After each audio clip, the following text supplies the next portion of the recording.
Hello everyone, and welcome to our Disney dining coverage of the 2021 EPCOT International Food and Wine Festival. Before we get started, I need to remind you this is brought to you by Dreams Unlimited Travel. If you like our content and you want to support us, please consider booking your next vacation through Dreams Unlimited Travel. Costs you no extra money. Get that world-class support from Dreams Unlimited Travel agents. So head over to dreamsunlimitedtravel.com for a free no obligation quote today. Now, joining me today will also be Denny, Rhino, and Fiasco as we try to eat as much as we can from the EPCOT International Food and Wine Festival. We're going to go over just a small sampling of the different tastings available here, but hopefully we will find some good ones that we can recommend to you. So let's go ahead, start exploring EPCOT in the 2021 EPCOT International Food and Wine Festival.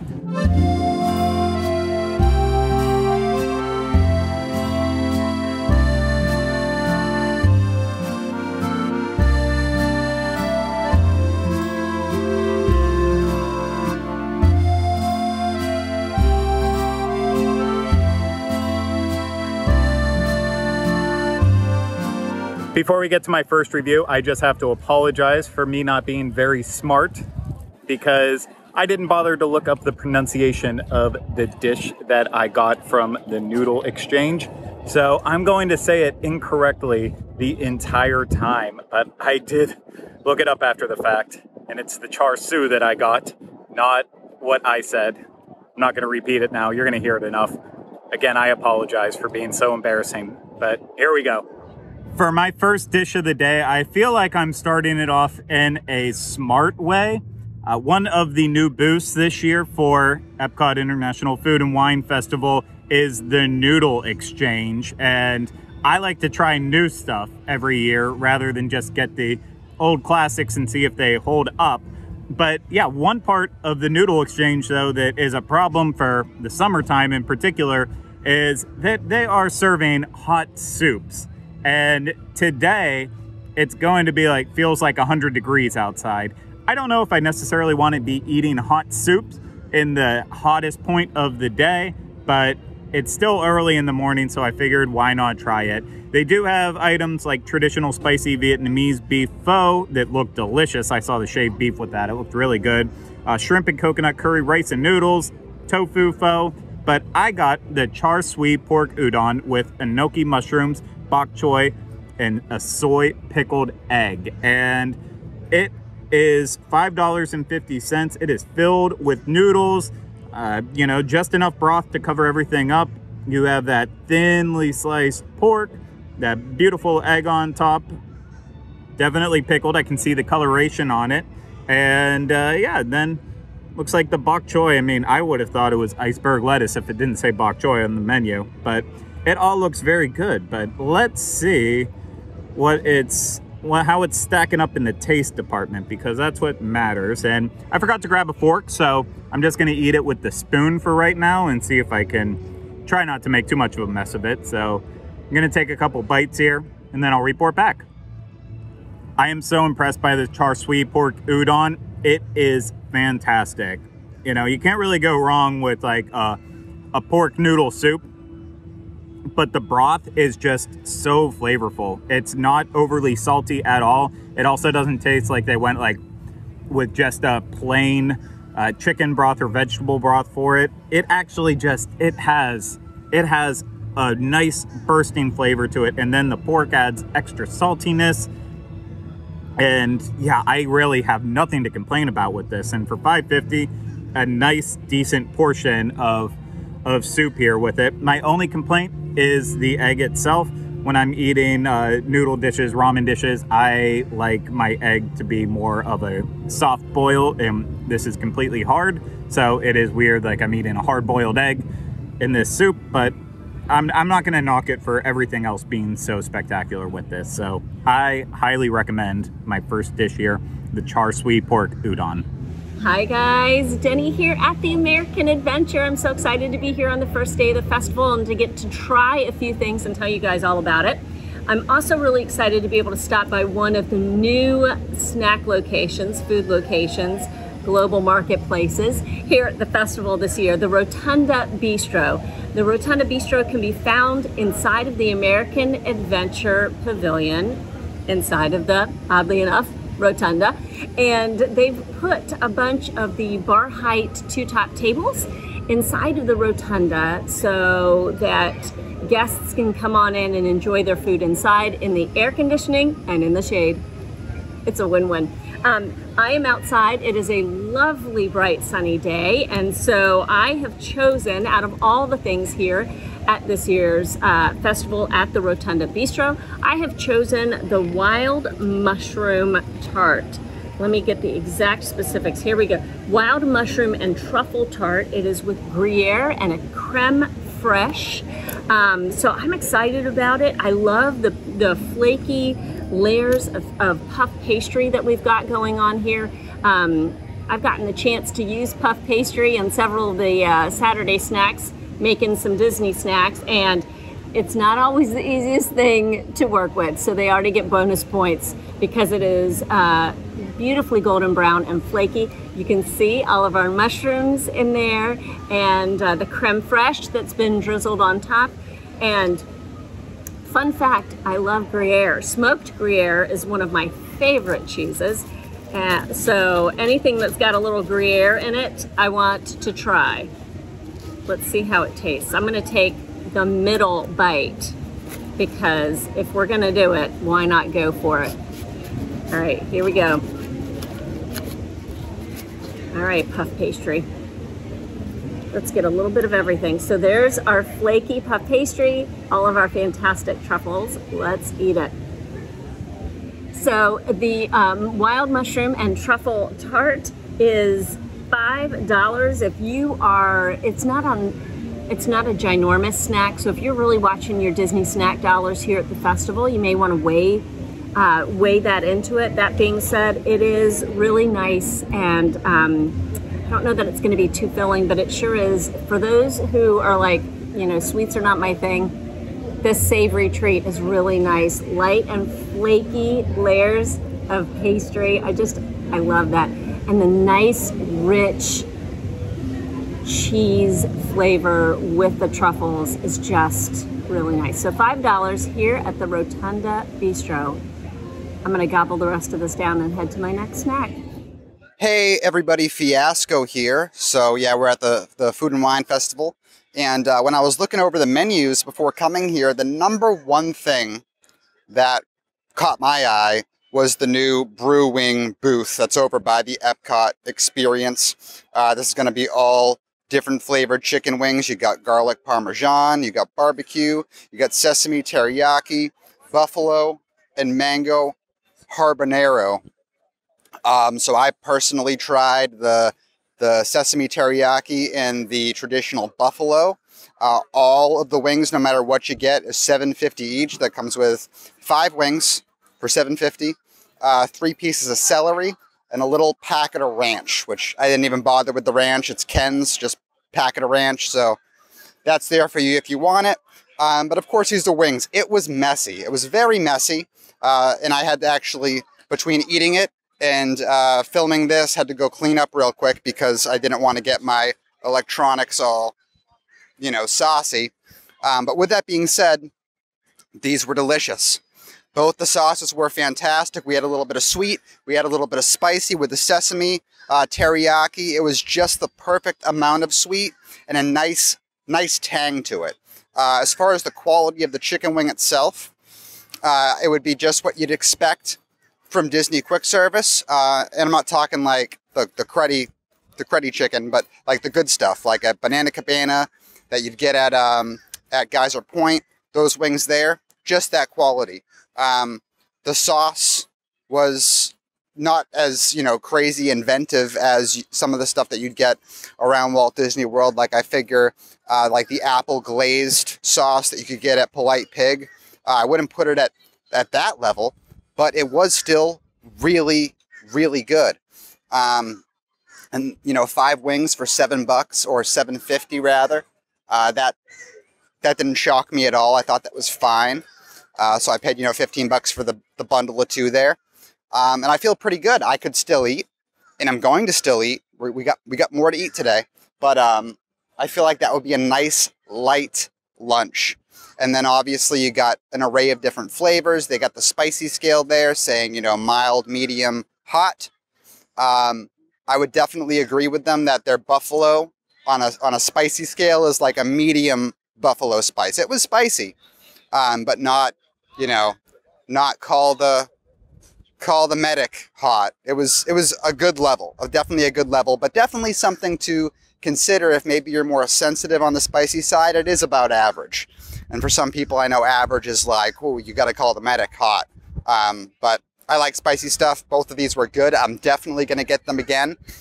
They're only like call the medic hot sauce was the mango habanero, which I did not try. But maybe that'd be something I'd try in the future. And if I do that, I'll bring you along with me then. But for the purpose of today, opening day of Food and Wine Festival, I'm going to mosey on and try some more food. The rest of the team here is going to do the same thing. And we're going to keep checking in with you and letting you know what's good and what's not. I think I have China on the agenda next. And I'll see you on the other side. Alrighty, I am back and I'm here in the Italy Pavilion and it's time to try a little something different. So this is a new to me.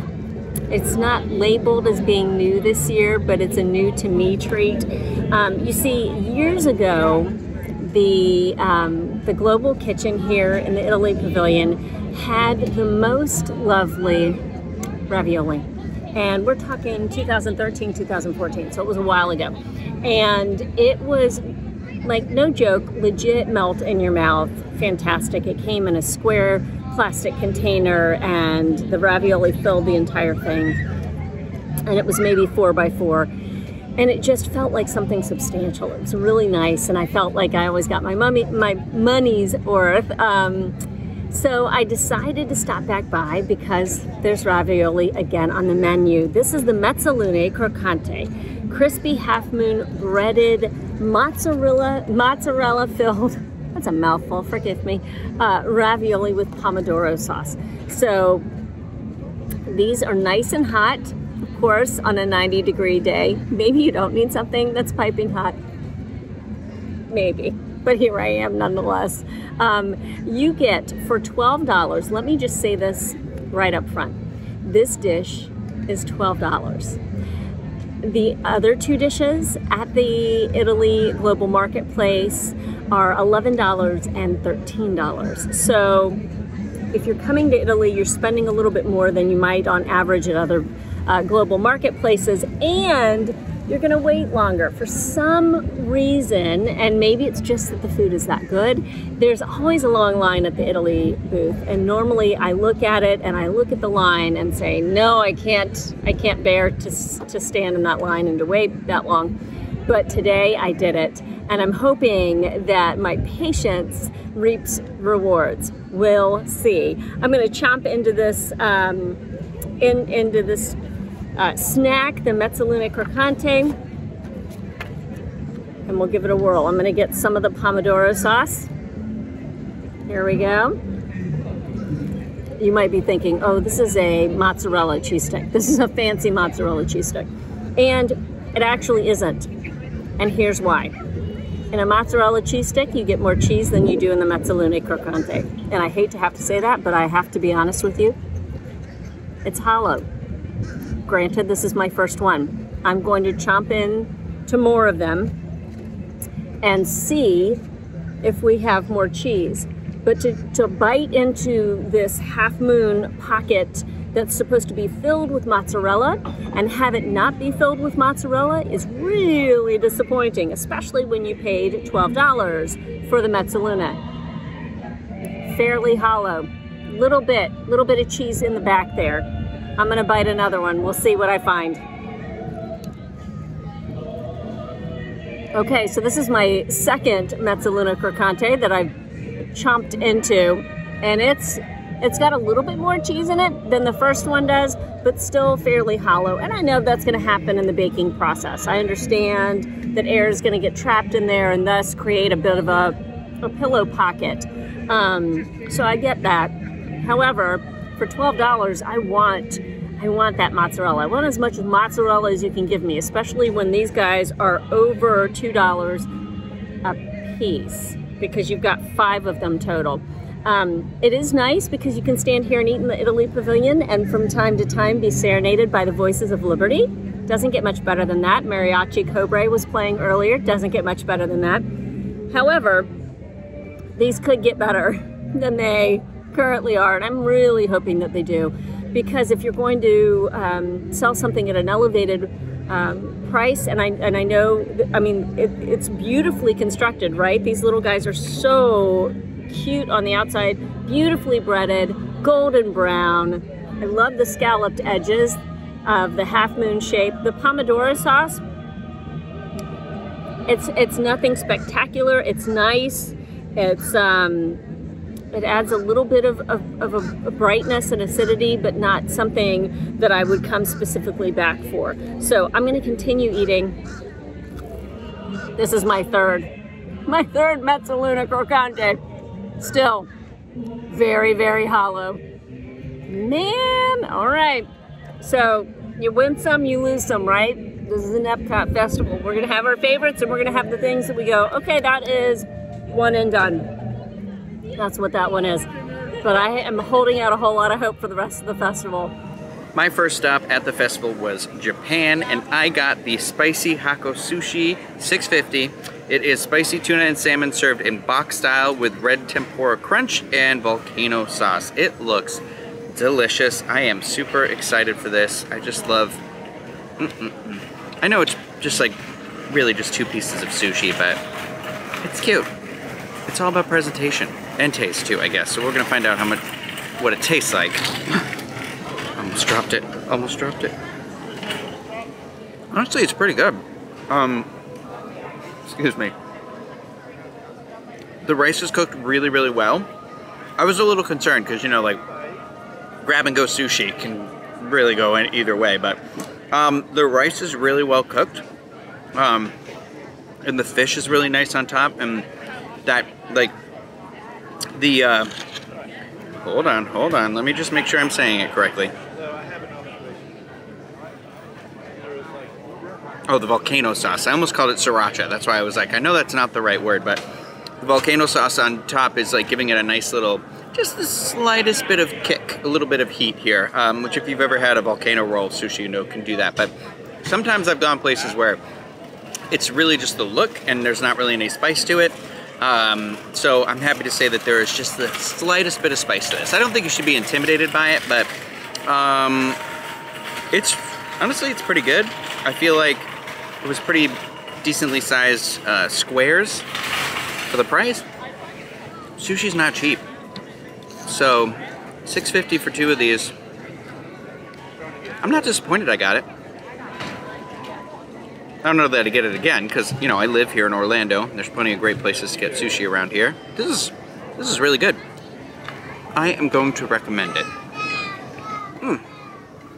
Obviously, it's not going to fill you up, but it's a nice little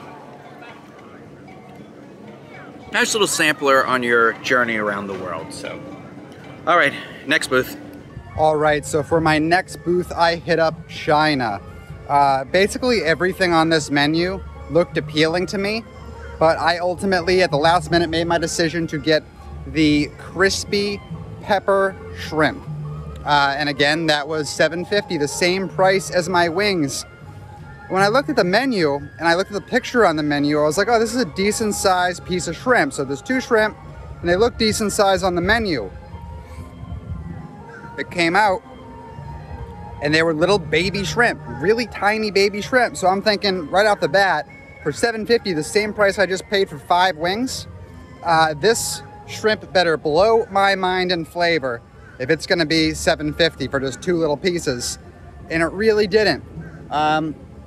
If I got, you know, a basket of these at a restaurant, I probably would leave pretty happy for maybe 12, 14 bucks, but that's not what I got. I got 2 for $7.50. And it just didn't hit the mark for me. Now, this is on top of a bed of Szechuan noodles, and the Szechuan sauce was very good.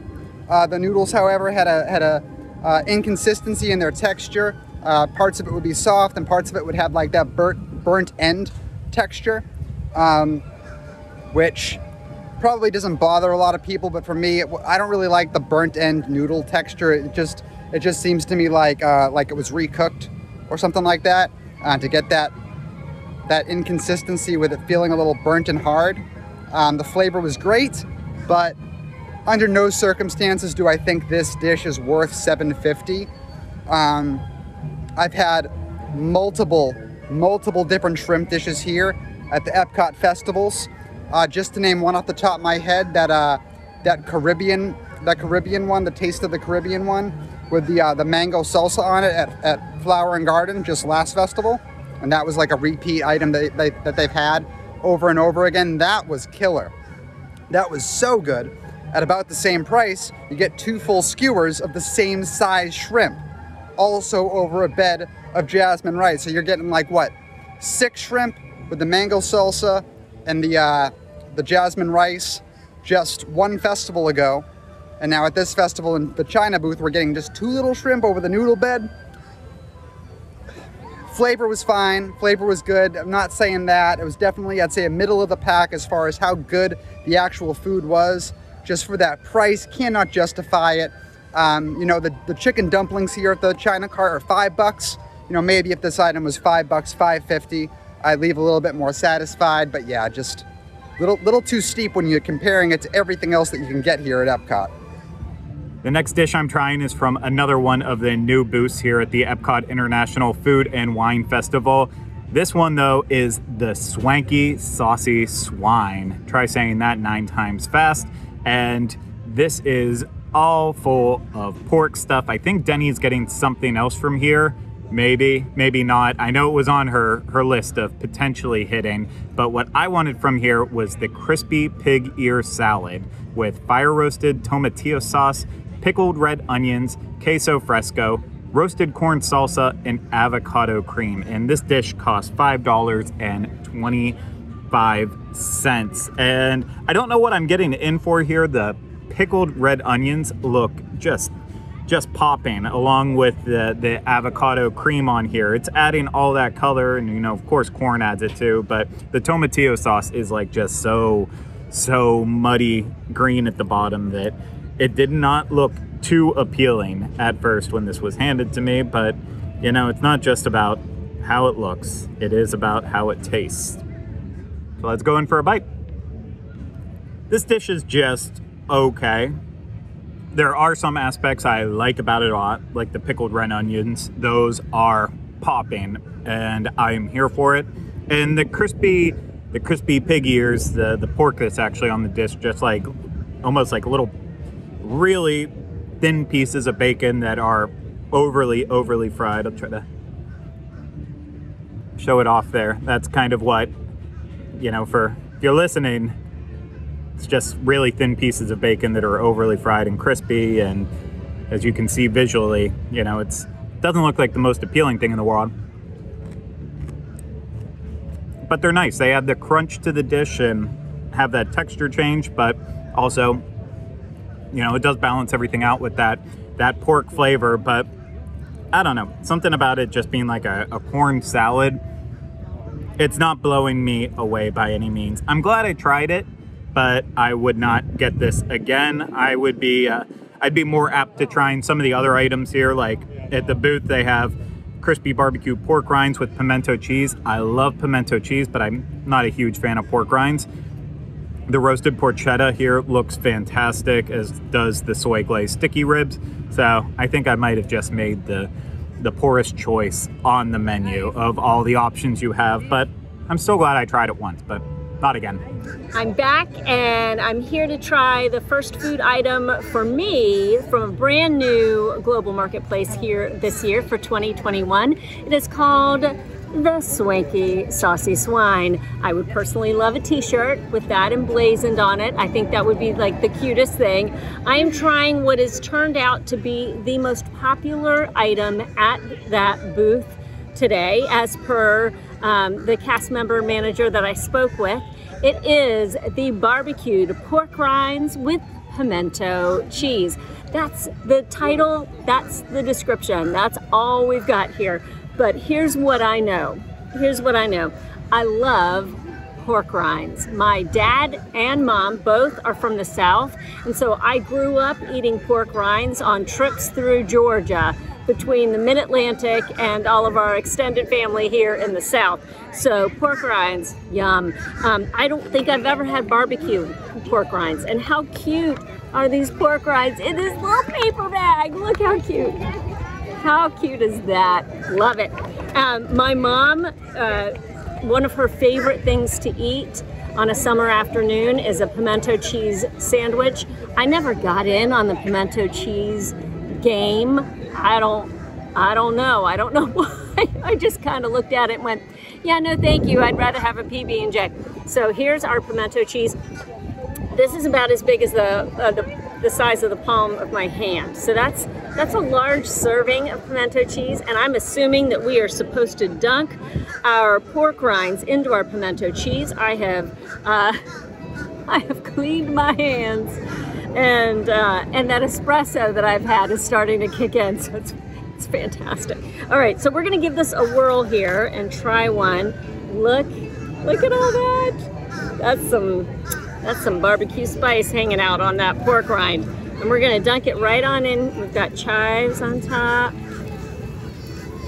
And we're gonna try it. See, there's the pimento peppers going on. All right, we'll try to do this gracefully. If you like a little bit of heat, a little kick, this pimento cheese will provide that for you. It'll clear out your sinuses as well, which is a fantastic thing. These little babies are delightful. I might get barbecue spice everywhere, all over my face and everything. Oh, those are good. Those are nice, airy, crispy pork rinds.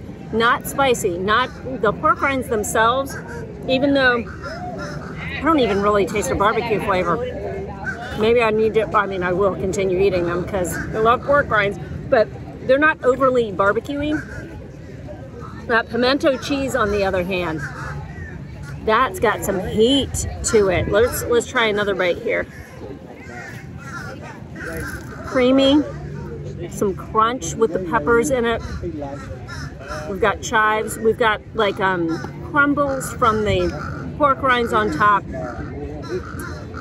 You know, spicy isn't always my favorite, but I'm gonna try anything for a food review. It's really good, guys. If you like heat, if you like spice, this is creamy. It's creamy and it's cool, and it's spicy, but it's not horribly so. This is $4.75. So when we look at this snack and compare it with other things that you can find around the world showcased, I feel like this is a pretty good value, especially because the pimento cheese serving is pretty hefty. So you can share it with friends and family if you feel so inclined, or you can gobble it all down yourself in the shade. Just find some shade, okay? It's hot. I'm going to continue enjoying this. I'm really surprised by this. So if you're going to be here at this year's Food and Wine Festival, stop by the Swanky Saucy Swine. Ask them to create a t-shirt, please. And tell me, let me know down in the comments what you enjoyed from this booth. So far, so good.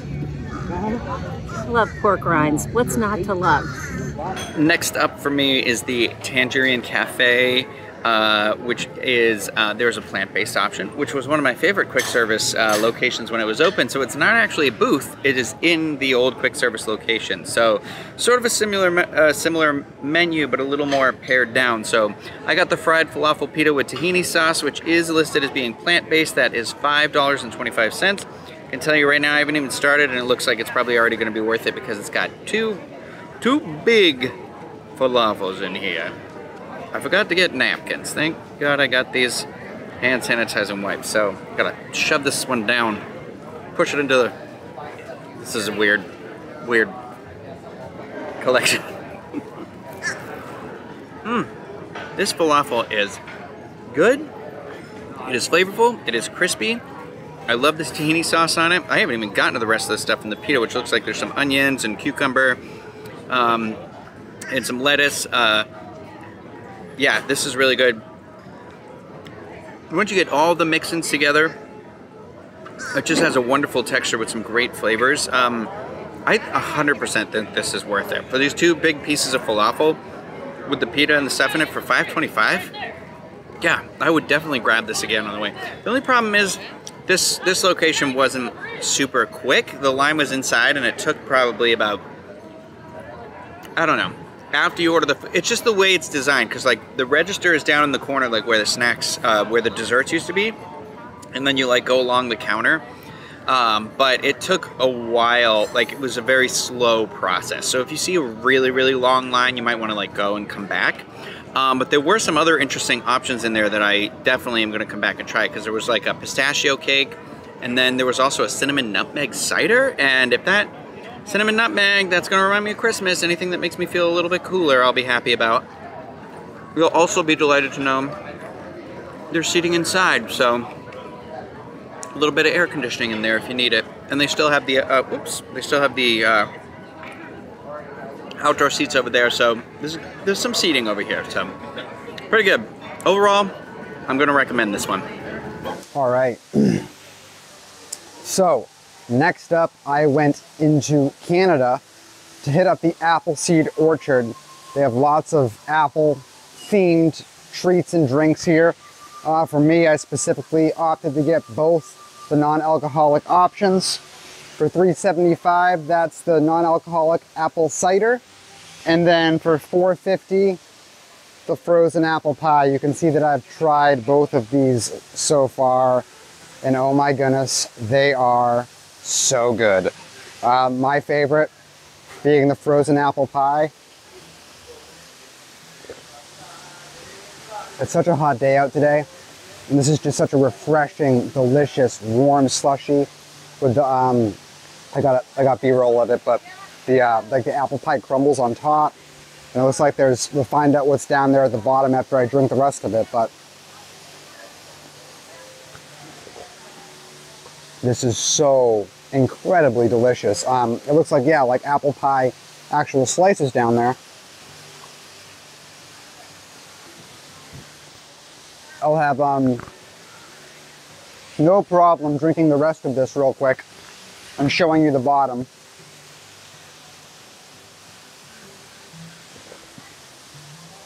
This is so good. All right, there's the apple pie slices down at the bottom there. Might need a spoon to get that out though. It's you're gonna need a spoon to fish those apples out of the bottom. But I love that thing. Now that was $4.50, and then the apple cider, delicious. Carbonated like a soda, and again, just so warm and refreshing. If I came back here and I was to only buy one of these, it's gonna be the frozen apple pie. I'm telling you, it's so good. Both of these were so good. I was actually just gonna get the cider. But I figured I'll try both. I'm so glad I did. So glad I did. Yeah, 2 thumbs up for me. I can only give you 1 thumb up because the other one's holding the camera. But if I could hold up 2, I'd hold up 2. Hello, all right, so it is 11-7 degrees today, and being such, I am in the mood for something iced. So I stopped by the Joffrey stand that's nearest to Port of Entry and Disney Traders. So those first 2 shops that are there at the beginning of World Showcase Plaza, I've stopped at that Joffrey's, and they have the Double Trouble Iced Chai. So that is what I chose. It's $6.99. It comes non-alcoholic. If you want it with alcohol, that'll cost you $12.99. But here's a really cool thing: the Double Trouble Chai. In the passport, it tells you all about it. as well as the other 3 drinks. So each of the Joffrey stands here around the World Showcase have a different drink. And usually they're drinks that are alcoholic. I don't drink, so I'm usually like, oh, that's nice, that looks fruity and yummy, but it's not for me.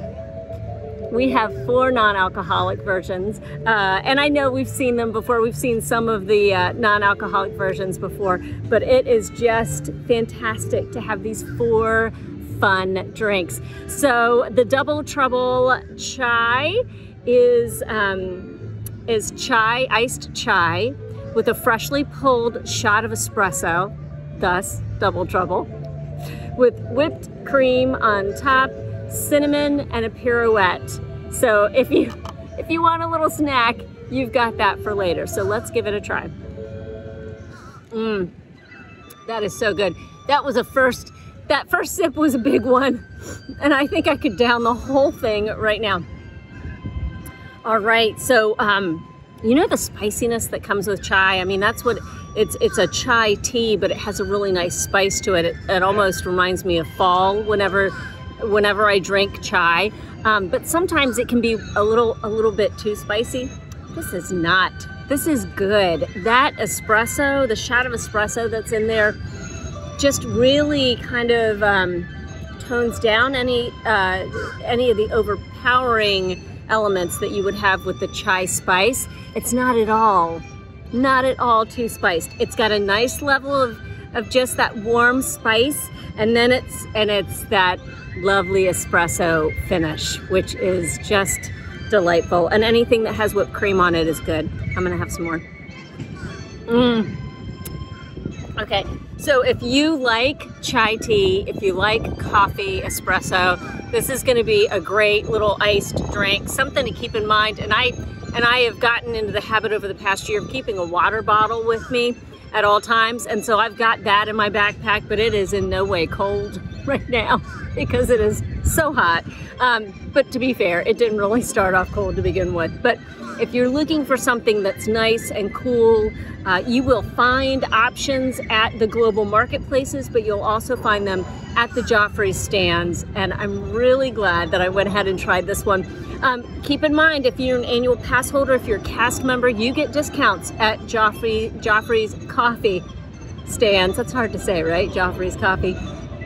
But you do get a discount. Make sure to let the cast member running the register know, and they'll go ahead and knock that off. So this started at $6.99. It ended up at $5.44 with my annual pass holder discount, and I'm going to savor every slurp of it. Unless I can find something else here that's really calling to me today, saying, Craig, I need you to eat me. Unless I can find something like that, this might be my potential final food item of the day because, well, I'm just getting full too. I go at this way too fast and I get way too full too quickly. But I'm having the hot beef sandwich from Hops and Barley just right outside of the American Adventure, right in that pavilion, of course. And this is a shaved beef sandwich served on that same bun that they use for the lobster roll at this establishment. And on top of the beef is pickled vegetables as well as a horseradish cream. So it sounds like it's going to be tangy, spicy, and beefy, and maybe a little bit buttery with this roll too. And I'll be honest, it looks really good. I am really eager to go ahead and eat this. So I might as well do it. I do not have enough good words to say about this. This is already, by far, I've only had 3 things. This is my absolute favorite thing I've now had at this year's EPCOT International Food and Wine Festival. I need to eat a lot more until I can really definitively rank it, but this is delicious. And I'm gonna take us outside of Walt Disney World for a second. We recently had Portillo's open up here in Orlando, and it is, you know, from what I was told by all of the Chicago Northerner people, is that you have to get the beef sandwiches from Portillo's. That's like the #1 thing. They're amazing. I had one. I wasn't blown away by it at all. But this shaved beef, I am totally here for it. I did not have any expectations beside, oh, that looks good and that sounds good. and I'm blown away. The beef is just so delicate and just melts in your mouth. Those pickled vegetables really add that vinegar tang kick to it, and that horseradish cream is, you know, it's spicy, it's horseradish, but it's not overly powerful. So it leaves that nice tingle in your mouth and on your taste buds without being too overbearing. It might be too much for some people if you really can't handle spicy, but for me, it is balanced so well. And then to be served on this bun that is buttery, just a little bit crispy on the outside from how it was toasted, but then soft and delicate on the inside. This is so good. This is so good. For $6.50, I cannot recommend this enough. I know it looks small because, yeah, it's like the same size as the lobster rolls here that they barely fill. But, you know, a couple dollars cheaper, and I think the quality is awesome on this one, at least this fresh one that I'm having here. So I really recommend this one. You know, a lot of beers at this venue, the carrot cake for dessert, the lobster roll, but I'm telling you, it's a hot beef sandwich. That's going to do it for our day one coverage here from the 2021 EPCOT International Food and Wine Festival. And just want to go over a little bit of important information before we completely wrap things up.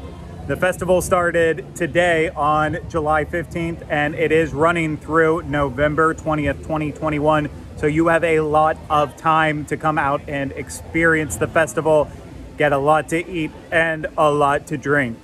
Normally, I like having at least a couple samples of beer on day one and throughout the entire event, and I'd share them. Unfortunately, right now, I'm on medication that's not allowing me to consume any alcohol. So yeah, it's a dry event for me today, but as soon as I'm allowed to come out here and taste some of the beers, I'll try to give you some of my recommendations for the ones to watch out for. I would recommend getting to EPCOT as early as possible if you're coming out for the event. If you start hitting the booths at 11 o'clock, you know, you're gonna get into the park a little bit early if you're rope dropping it. If you get to the booths right at 11, you're going to have no lines, especially at the front booths. And if you start walking your way back, you know, even an hour or so into the event, you're gonna see no lines or very short lines at all the booths at the back of World Showcase. But yeah, by about 12:30, the booths out in the front of World Showcase, and actually all the booths, started getting really long lines. So get here as early as possible if you want short lines. And speaking of the lines, I feel like some of them are kind of worse than normal because only 24 booths are currently open for the EPCOT International Food and Wine Festival. And then there's going to be another 9 booths that will open up on October 1st at the start of the 50th anniversary celebration here at Walt Disney World, along with Ratatouille and everything else happening on October 1st. But yeah, you have extra booths opening up then. So once those are open, that will alleviate some of the lines a little bit more, but there's also probably going to be more crowds at that point too. So I'm going to say it a million times over. Unless you really want to come late in the evening and stroll around at night when the temperatures are a little better, get here first thing so you can beat some of the lines. You're going to have a better day, and it's going to be a little less hot. Because you know what? EPCOT, during the summer and into those first fall, summer months, August, September, it's very, very warm. So just keep all those in mind. And when you head out here, I hope you have an excellent time eating and drinking around the world. And of course, look out for our coverage as the event goes on once the new booths open. Probably have some updates in between now and then as well too, hopefully, if everything works out. And yeah, along the way, if you always want to share your thoughts about what you've had at the EPCOT International Food and Wine Festival, you can always reach out and let us know through YouTube comments, on social media, anywhere you can connect to us. But I really hope that you enjoyed this, and we really hope that you appreciate all the advice we've tried to give you throughout this video. And if you want to support us extra, you can always go to dreamsunlimitedtravel.com, get a free no obligation quote for your next Disney vacation, because if you use Dreams Unlimited Travel, you will be supporting us. Also, on your way out too, please hit the thumbs up on this video. Make sure you're subscribed to the channel, and also leave those comments, questions, and video suggestions in the comments. That's the place. It's best place to do it, to tell us all the food that you've had that you really enjoyed, or the food you really want, or the drinks you want to try. But that's going to do it for the Diz team here at EPCOT for the 2021 EPCOT International Food and Wine Festival. I don't think I mentioned who I am at the start of this. I'm Craig. I hope you all have a great week. Take care. Bye-bye.